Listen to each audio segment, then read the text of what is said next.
அனைவருக்கும் அன்பான வணக்கம்.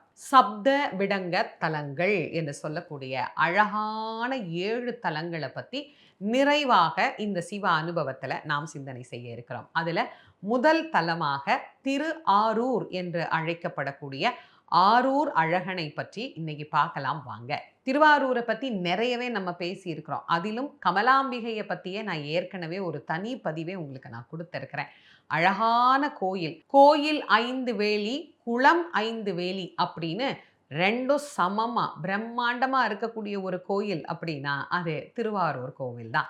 இந்த திருவாரூர் கோவில் பல சிறப்புகளை உடையது. அதுல ஒன்று சப்த விடங்க தலங்களில் முதல் தலமாக இந்த தலம் விளங்குகிறது.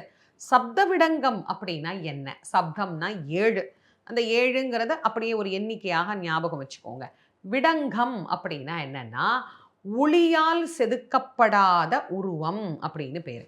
இறைவனுடைய திருவுருவம் அப்படிங்கிறத கல்லினால செதுக்கணும்னா அதுல உளிப்பட்டு தான் செதுக்கணும். அதே மாதிரி நாம வார்ப்புல ஊத்தி எடுத்தால் கூட அதுல ஆங்காங்கே இருக்கக்கூடிய சின்ன சின்ன திருத்தங்களை நுட்பமா உளியால செதுக்கி தான் அதை எடுப்பாங்க. அப்படி இல்லாது இறைவன் உளிப்படாத நாதராக விடங்கப் பெருமானாக நமக்கு காட்சி தரக்கூடிய பல இடங்கள்ல ஒரு 7 முக்கியமான இடங்கள் அப்படிங்கிறது நமக்கு பேசப்பட்டிருக்கு. சீரார் திருவாரூர் தென்னாகை நல்லாறு காரார் மறைக்காடு காராயில் பேரான ஒத்த திருவாய்மூர் உவந்த திருக்கோளிலி சப்த விடங்கத் தலங்கள் என்று இந்த 7 திருத்தலங்களையும் வரிசைப்படுத்தி ஒரு அழகான பாடல் நமக்கு உணர்த்துகின்றது.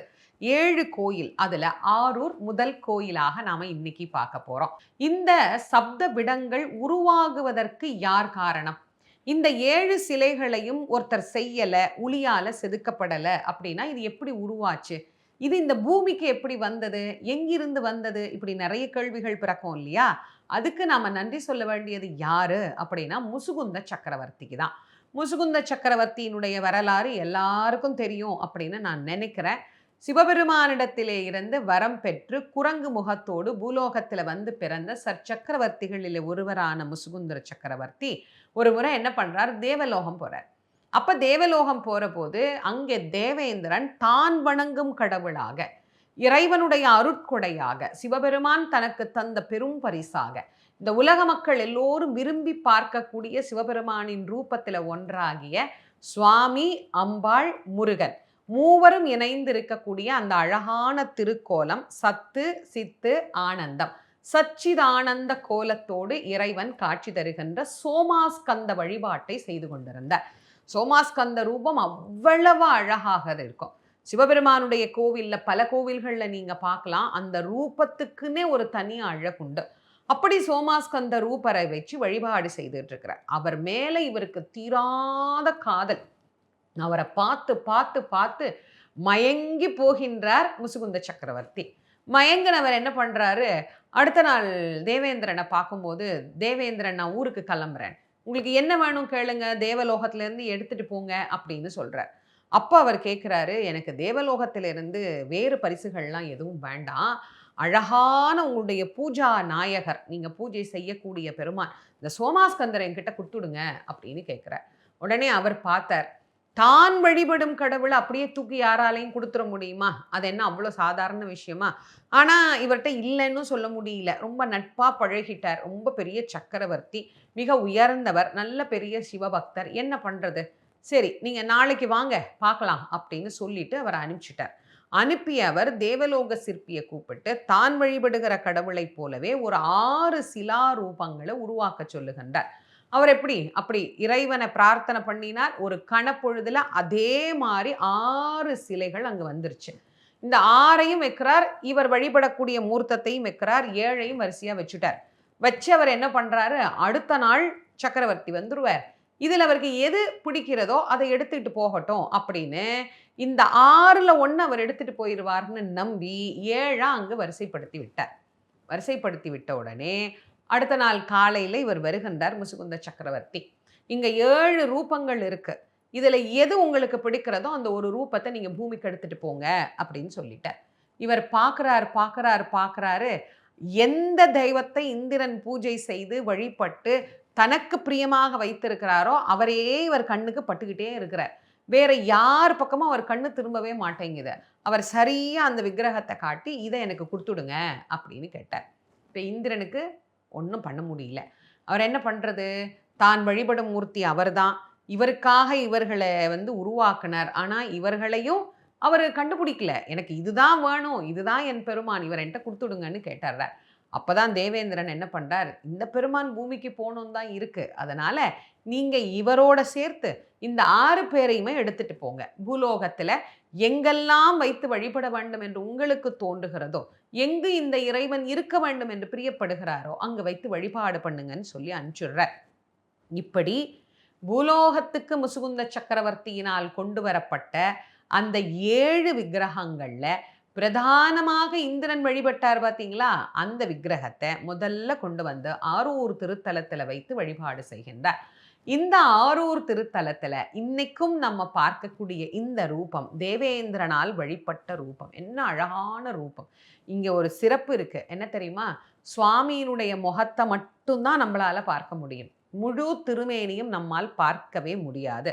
சுவாமியினுடைய பாத தரிசனம் கூட வருடத்திற்கு 2 முறை மட்டும்தான் நம்மளால பார்க்க முடியும். இடது பாதம் மார்கழி திருவாதிரையில நம்ம தரிசனம் பண்ணலாம். வலது பாதத்தை பங்குனி உத்திரத்துல நம்ம தரிசனம் பண்ணலாம். அவ்வளவுதான். ஆனால் மற்ற நாட்களில் எல்லாம் அவருடைய முகம் மட்டுமே நம்மால பார்க்க முடியும். அதுவே போதுமே. அந்த அழகே போதுமே. பார்ப்பவர்களை எல்லாம் அப்படியே கவர்ந்து ஈர்க்கக்கூடிய ஒரு ஆனந்தமான ரூபம். தியாகராஜா அப்படிங்கிற பெயரோட பெருமானை இங்க நம்ம தரிசனம் பண்றோம். உளிப்படாத மூர்த்தி.